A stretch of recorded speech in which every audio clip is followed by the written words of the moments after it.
dhantaadu may dhiman dhulkana kuma dhicin dhantaadu dhaqankee na weeyaane dhantaadu may dhiman dhulkana kuma dhicin dhantaadu dhaqankee na weeyaane bismillaahi raxmaani raxiim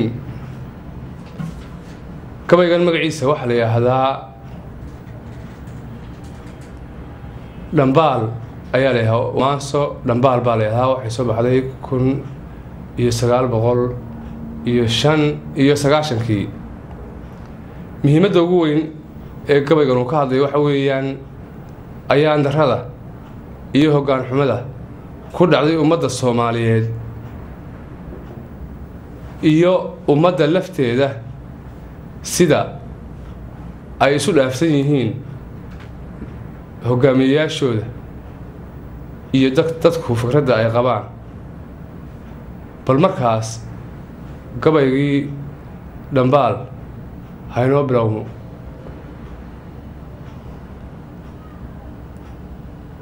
marka hore ma dhiidhiyey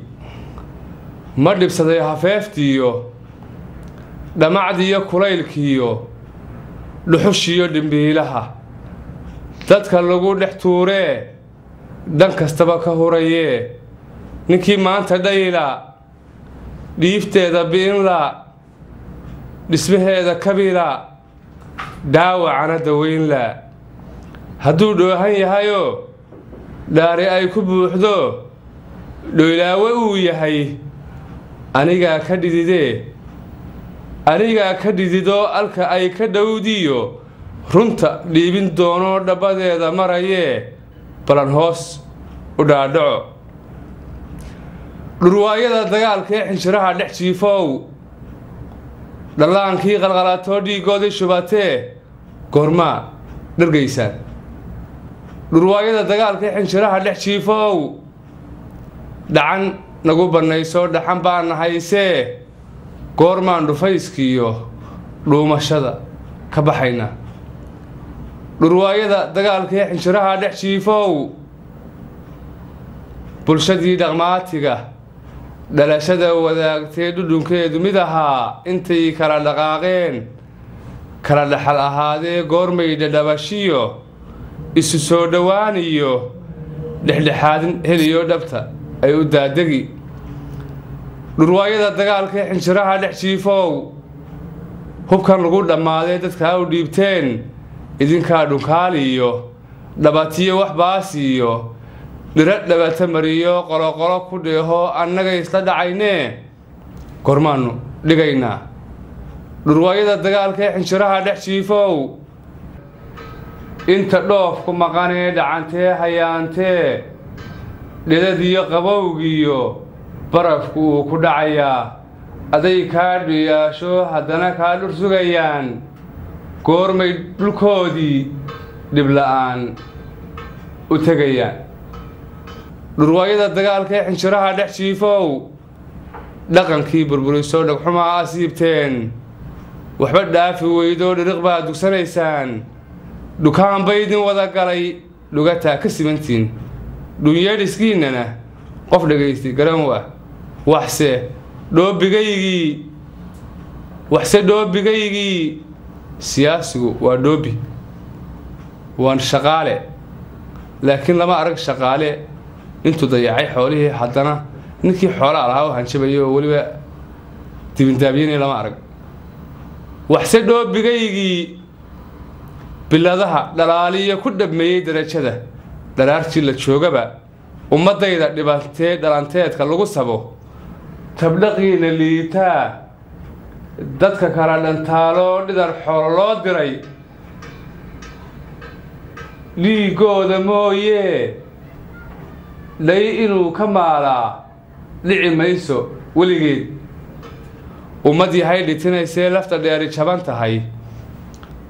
ummad yahay isdhaaftee ra'yigeedii kala dhacay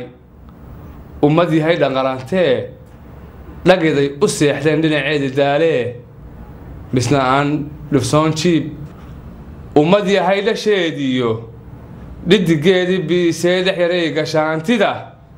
dhexdin beesha eegayn ummad yahay dhukuratee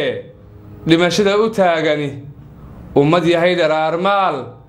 dhaliishiisa qarisa ummad yahay dhurdaha iyo lidaradu ku xoomeen hilbaheedii oo dhilan la dhigdhigay dariiqyada haddana dhaaqan noqotee dholaha caddaysay waxba dhaadi weyda ummad yahay dhacarato dhicisoo hungowdo dhallaankaagii dubataye inta aan wax kala dhicin ama aanad dhooliyo dhogor yeelan badanoo sidii dhalankii bahal daba dheer kaa bixin ama aanay dhuurtiyo dhamastiyo maraagiyo dhirtu dhowrtaada baro dhirtu aanay kugu ciyin ama aanay dhamastiyo dhicirtiyo maraaguna dhowrtaada baranoo dhirtu aanay kugu ciyin ama aanu dhagaxiyo dhadhaabuhu fulkaanaha dhan kastaba u qubinoo cirka danab dhawaaqaa intuu kaaga soo dhaco dhulku aanu kula go'in dhama ciiddu kula noqon dhammaatayee istabaqabo dhacantayee israacdee adiguna dhulkaygow immikaan ku dheehdee ila waad dhibtoonayd kuwii dhuunigaagiyo dheeftaada cunay baa dhexan kugu banneeyo dhagar bay ku geliyeen dhiig bay kaa waraabsheen waxa dhalan asaaga rag ku dhowrta maantoo dhegta xeeriyaa kici waxaa iman rag dhaqaasha leh dhuuni aanu xidhano dhaqankaagii baaba'ay sharafkaagii kaa dhacay dib u soo dhabdhabo oo dhumucdaada xoojo kuna dhaahiyaad dantaadu may dhiman dhulkana kuma dhicin dantaadu dhaqankeena weeyaane dantaadu may dhiman dhulkana kuma dhicin dantaadu dhaqankeena weeyaane